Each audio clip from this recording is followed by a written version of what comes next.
اعوذ باللہ من الشیطان الرجیم بسم اللہ الرحمن الرحیم سلام اللہ علی بقیت اللہ الاعظم۔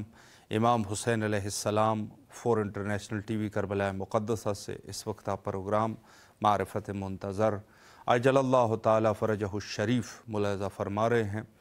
اور گزشتہ 3 دن سے 4 دن سے ہمارے پاس پچھلے ہفتے مہمانوں کا ایک سلسلہ بھی رہا، اور ان سے جو گفتگو ہماری ہوئی، آج اسی گفتگو کو ہم دوبارہ ان کا ایک خلاصہ اس کو کہیں، یا جس کو کہے کہ مطلب کو مزید واضح کرنے کے لیے گفتگو کریں گے معرفت امام زمانہ عجل اللہ تعالی فرجہ الشریف کے عنوان سے۔ دیکھیں، سب سے ضروری چیز جو انسان اپنی زندگی میں ان کے تکالیف میں سے ہے، جس کو تکالیف شرعیہ کہہ سکتے ہیں، بلکہ یہ کہا جا سکتا ہے کہ اللہ نے انسانیت کو جو خلق کیا ہے تو اس خلق کے پس منظر کچھ ایسی چیزیں ہیں، کچھ ایسی ذمہ داریاں ہیں کہ جو اس شخص کے اوپر جس کو خلق کیا گیا ہے، یعنی ہر ایک شخص اس کو وہ ذمہ داریاں انجام دینی ہے۔ اس میں سے جیسے مثلا تکالیف شرعیہ، شرعی تکالیف ہے، نماز کا پڑھنا ہے، روزے کا رکھنا ہے، اور دیگر جو اخلاقیات سے مربوط چیزیں ہیں، جیسے انسان اپنے گھر میں کس طریقے سے برتاؤ کر رہا ہے اپنے فیملی والوں کے ساتھ، یا جا کے اپنے جو پڑوسی ہے ان کے ساتھ ان کا کیا برتاؤ ہے، اخلاقیات، جھوٹ نہ بولنا، فساد نہ کرنا، غیبت نہ کرنا، کسی کو تکلیف نہ دینا، کسی کے ساتھ حسد نہ کرنا، یہ سب کے سب جو ہے وہ کیا ہے، وظائف ہے، وظیفے ہیں۔ اس کو کہتے ہیں اخلاق رذیلہ۔ اس اخلاق رذیلہ سے اللہ سبحانہ و تعالی نے انسان کو روکا ہے کہ ان سے آپ ان کی طرف جو ہے وہ نہ جاؤ، اور اس کے بالعکس جو ہے وہ اوصاف حسنہ ہے۔ اوصاف حسنہ میں مثلا ہمیشہ سچ بولنا، اور لوگوں کے ساتھ نیکی کرنا، لوگوں کے اوپر احسان کرنا، والدین کے ساتھ اچھا برتاؤ رکھنا، اپنے گھر میں اچھا برتاؤ رکھنا، پڑوسی کا خیال رکھنا، اقتصادی اعتبار سے، دوسرے حقوق کے اعتبار سے۔ تو یہ سب جو ہے وہ اوصاف حسنہ ہے، اور یہ اوصاف رذیلہ ہے۔ تکالیف شرعیہ بھی انہی چیزوں میں شمار ہو جاتے ہیں۔ بہرحال جتنی بھی ہے یہ سب کے سب چیزیں، ان سب کا دار و مدار جو ہے وہ معرفت امام کے اوپر ہے۔ یعنی اگر کوئی شخص بغیر امام کے ان اوصاف کو بھی گویا کہ انجام دے رہا ہے، اس کو جو ہے آپ کسی دین کے ساتھ نہیں کہہ سکتے کہ یہ دین پر عمل کر رہا ہے، چونکہ بغیر امام کی معرفت جو ہے وہ آپ کا دین جو ہے وہ نہیں رہے گا۔ آپ دیندار شخص نہیں ہیں، بے شک آپ کرتے رہے، دوسرے لوگوں کے ساتھ نیکیاں کرتے رہے، والدین کی بھی وہ کرتے رہے، لیکن ظاہر ہے کہ آپ کسی دین میں داخل نہیں، اور جو شخص کسی دین میں داخل نہیں ہے اس کے لیے جو ہے کسی بھی نیکی کا کوئی ثواب نہیں لکھا جاتا۔ دیکھیں، کچھ اصول ہوتے ہیں، اب اس میں سے بہت سارے جو کمیونسٹ لوگ ہوتے ہیں وہ اعتراض کرتے ہیں کہ بھئی ہم نے بڑی خدمتیں کی ہے، ہمارا خدا نہیں ہے۔ اگر مثلا وہ ایک شخص ہے، کمیونسٹ کہتے ہیں کہ فلاں شخص جس نے نیکیاں کی ہے، فقط وہ اسلام میں داخل نہیں ہے یا کسی اور دین میں داخل نہیں ہے، تو کیا اس کے لیے کچھ بھی نہیں لکھا جائے گا؟ تو ہم کہتے ہیں جی نہیں، اس کے لیے کچھ بھی نہیں لکھا جائے گا، چونکہ ہمارے پاس کلی قاعدہ یہ ہے کہ سب سے پہلے دین مبین کو قبول کر دینا، اور اس کے بعد جو ہے حجت خدا کی قبولیت۔ اگر حجت خدا کی قبولیت نہیں ہے تو وہ جو ہے وہ فسق نفاق کی موت ہے۔ اگر موت آ جائے، زندگی بھی فسق نفاق کی ہے، فقط موت کیا، سب چیزوں کا دار و مدار جو ہے وہ انسان کے اعمال کے اوپر ہے، اور اعمال کا دار و مدار نیت کے اوپر ہے۔ نیت ہی نہیں ہے اس کو تو اس کو کیا ثواب ملے گا؟ ہم یہی جواب ان کو دیتے ہیں، یہی جواب دیتے ہیں کہ بھائی بات یہ ہے کہ اگر کسی نے بجلی کو اختراع کر چکا ہے، اس نے جا کے بجلی کا اختراع کر چکا ہے، یا کسی شخص نے جا کے گاڑی کی جو ہے وہ ایجاد کر چکا ہے یا کسی نے ہوائی جہاز کو ایجاد کر دیا ہے. بھائی ان چیزوں نے لوگوں کے لیے بڑی آسانیاں لے کے آئے ہیں، لیکن ان کا کیا قصد جو ہے وہ رضا خدا کے لیے تھا، یا فقط یہ کہ انہوں نے خود اپنی شہرت کے لیے کام کیے ہیں یا اس کے پیسے لینے کے لیے کام کیے ہیں. تو بھائی اگر اللہ کی رضایت کے لیے ہے تو پھر تو ثواب ہے، لیکن اگر اللہ کی رضایت جو یقیناً نہیں ہے اللہ کی رضایت، یا پیسوں کے لیے کیا ہے، یا جو ہے انہوں نے اپنی شہرت کے لیے، تو ہم یہی جواب دیتے ہیں کہ ہمارے پاس کلیہ قاعدہ یہ ہے کہ اعمال جو ہے اس کا دار و مدار نیت کے اوپر ہے، اور نیت جو ہے وہ یہ ہے کہ انسان جو کام انجام دے رہا ہے گویا کہ خالصتاً خدا کی رضا کے لیے اس کام کو اگر انجام دے رہا ہے، اگر اس کام کو انجام خدا کی رضا کے لیے انجام دے رہا ہے تو یقیناً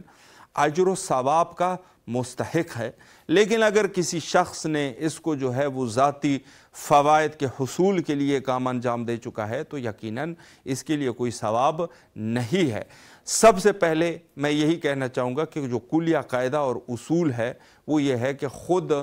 اللہ کی حجت کو، اس کے اوپر ایمان رکھنا، اس کو قبول کر دینا. گویا پیغمبر ہے یا دوسری حجت ہے، پیغمبر ہے تو ظاہر ہے ہمارے پاس جو اس دور کی جو تکلیف ہے سب سے پہلے اللہ ہے، اللہ کے بعد جو ہے وہ محمد رسول اللہ کہنا ضروری ہے، اور اس کے بعد جو ہے وہ حجت کی گواہی. تیسری جو چیز ہمارے پاس ہے وہ حجت کی ہے. تو حجت خدا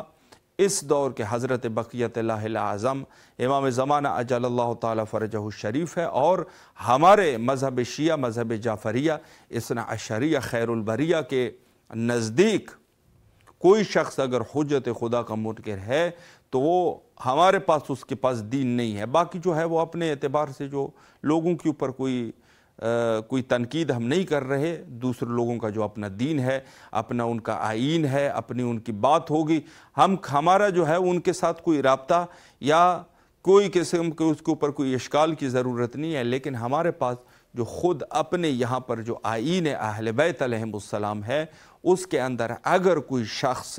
خدا نہ خواستہ اس نے یہ کہا کہ میں سب کو تو مانتا ہوں، حجت خدا کا منکر ہوں، تو دین سے اس نے ہاتھ دھو لیا ہے. دین نہیں ہے اس کے پاس. دین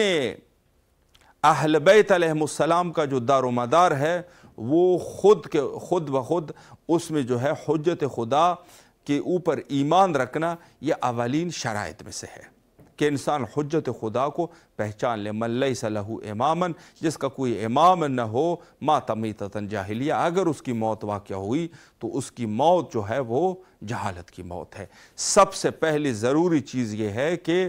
اس کا کوئی امام ہو کہ جس کو وہ اس کی، اور پھر جو حدیث معرفت ہے، حدیث معرفت جس نے وقت کے امام کو نہ پہچانا اس کی موت جو ہے وہ جہالت کی موت ہے. پہچاننا یا امام کا رکھنا یہ سب جو ہے وہی بات جو ہے وہ آ کر ایک جگہ پر ٹھہر جائے گی کہ بھائی بات سیدھی یہ ہے کہ جس شخص کا اگر کوئی امام نہیں ہے تو یہ شخص جو ہے وہ گویا کہ جہالت کی زندگی گزار رہا ہے. صرف موت نہیں ہے، موت کا اس وجہ سے تذکرہ ہے چونکہ یہ اختتام ہے. گویا حقیقت یہ ہے کہ اس شخص کی چونکہ موت نہایت ضروری چیز ہے نا، بہشت میں جانا ہے، جہنم میں جانا ہے، وہ موت کے اوپر ڈیپینڈ کرے گا. اس وجہ سے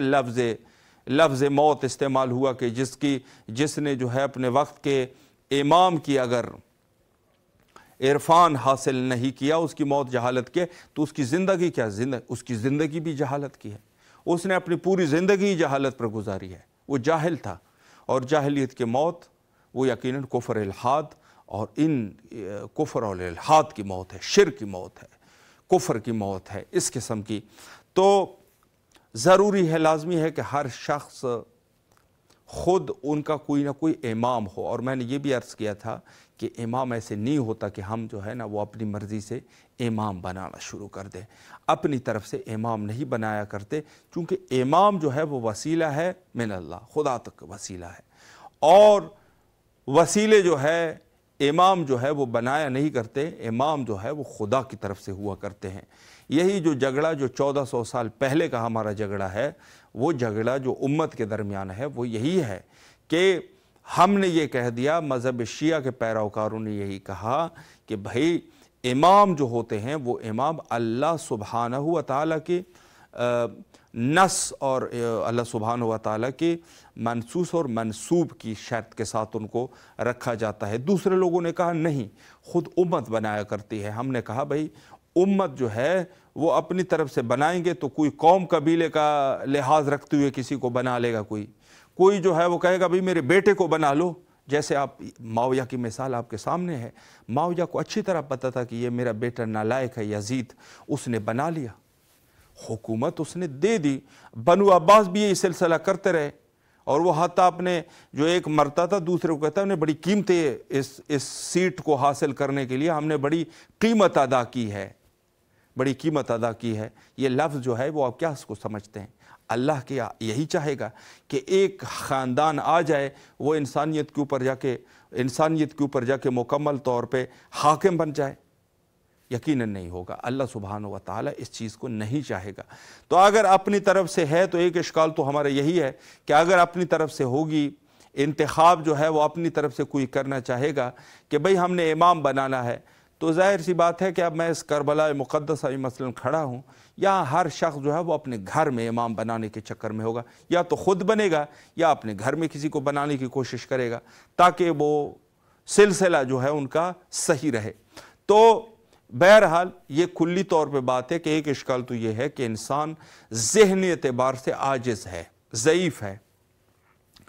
وہ ظاہر ہے کہ اپنے دنیاوی مفادات کے لیے امام کو بھی بنانے کی کوشش کریں گے، تو اس اعتبار سے جو ہے وہ پھر تنازع جو ہے وہ معاشرے میں ایجاد ہوتے رہیں گے۔ البتہ میں آپ کی خدمت میں عرض کروں کہ اس کی مثالیں تاریخ میں بھی موجود ہے۔ آپ جا کے دیکھتے ہیں بنو عباس کا دور ہے یا دوسرے جو ادوار ہے، اس میں خود اہل بیت کی چونکہ سب کو پتہ تھا کہ اہل بیت علیہ السلام نے کہ اس گھرانے میں اللہ کے نمائندے موجود ہیں، تو لوگوں نے جو ہے وہ لڑنا جھگڑنا اس عنوان سے بھی شروع کر دیا کہ اگر اس گھر میں جو ہے اللہ کے نمائندے ہیں تو پھر ہمارے پاس کیوں نہیں ہے، ہم کیوں اللہ کے نمائندے نہیں ہیں۔ حتیٰ بعض ہاشمیوں کے درمیان یہ جھگڑے ہوتے رہے کہ بعض نے کہا کہ نسل امام حسین علیہ السلام میں ہی کیوں امامت کا سلسلہ، نسل امام حسن مجتبیٰ علیہ السلام میں کیوں نہیں ہے امامت کا سلسلہ، یا بعض میں یہ ہوا کہ جو دوسرے فرزندان امیر المومنین علیہ السلام تھے ان کی نسلوں میں انہوں نے کہا بھئی اس میں بھی تو امام ہونا چاہیے، لیکن یہ منشاء الہی ہے نا، کوئی کر نہیں سکتا، اپنی طرف سے بنائے نہیں جا سکتے۔ وہ مشہور و معروف واقعہ محمد ابن حنفیہ کا امام سجاد علیہ السلام کے بعض لوگوں نے کہا یہ امام ہے، اور وہ وہاں پر گئے حجر اسود کے ساتھ، حجر اسود نے جو ہے وہ امام سجاد علیہ السلام کی امامت کی گواہی دے دی، تو سب کو یہ بات آشکار ہو گئی کہ محمد ابن حنفیہ یہ جو ہے وہ امام نہیں ہے۔ دیکھ رہے ہیں کہ یہاں پر بڑی دقیق سی چیز ہے کہ امامت کے لیے جو ہے وہ امام اللہ سبحانہ و تعالیٰ کی طرف سے بنے ہوتے ہیں، آپ کا کام یہ ہے کہ وہاں تک رسائی حاصل کریں۔ یہ عہدے خدائی عہدے ہوتے ہیں، جتنے بھی عہدے ہیں سب، اور وسیع کا عہدہ خدا کا عہدہ ہے، ولی کا عہدہ خدا کا عہدہ ہے، جیسے ولی کو کوئی نہیں بنا سکتا اپنی طرف سے۔ ہم لوگ یہی تو سوال کرتے ہیں، ہم یہی سوال کرتے ہیں کہ بھئی کہ ولی جو اللہ کی طرف سے جو اللہ کا ولی ہوتا ہے عام انسانوں میں، اس کو بھی آپ کہتے ہیں خدا کا ولی ہے، خدا نے اس کو ولی بنایا ہوا ہے، اللہ کی طرف سے ولی ہے۔ جب اللہ یہ ولی جو دنیا میں ہے یہ اگر اللہ کی طرف سے ہے تو وہ جو پھر ثقیفہ اور اس قسم کی امور یہ کیسے ہو سکتا ہے کہ لوگ جو ہے وہ اپنی طرف سے ان چیزوں کو انتخاب کر سکے؟ یقیناً عدل اور انسان کے عقل کے مخالف چیزیں ہیں کہ انسان اس کو سوچ بھی نہیں سکتا کہ اس قسم کے معاملات ہو کہ بھئی لوگوں نے جو ہے وہ اپنی طرف سے جا کے امام بنانا شروع کر دیا۔ یقیناً نہیں ہو سکتا، عقل کے بھی منافی ہے، اور اس کے علاوہ جو ہے جو بھی شخص تھوڑا سا بھی سمجھتا ہوگا وہ بھی یہ سمجھ جائے گا کہ بھئی اللہ نے کتاب جو ہے وہ اپنی طرف سے بھیجی، نہیں کہا لوگوں کو کہ بھئی آپ لوگ بیٹھ جاؤ اور اپنے لیے کوئی کتاب ہی لکھ دو۔ کہا کتابیں لکھی جاتی ہے، لیکن اللہ نے کہہ دیا یہ سب کتابیں غلط ہیں، جتنی بھی ہے۔ آپ جا کے کسی بھی ملک میں جاتے ہیں جو ہے وہ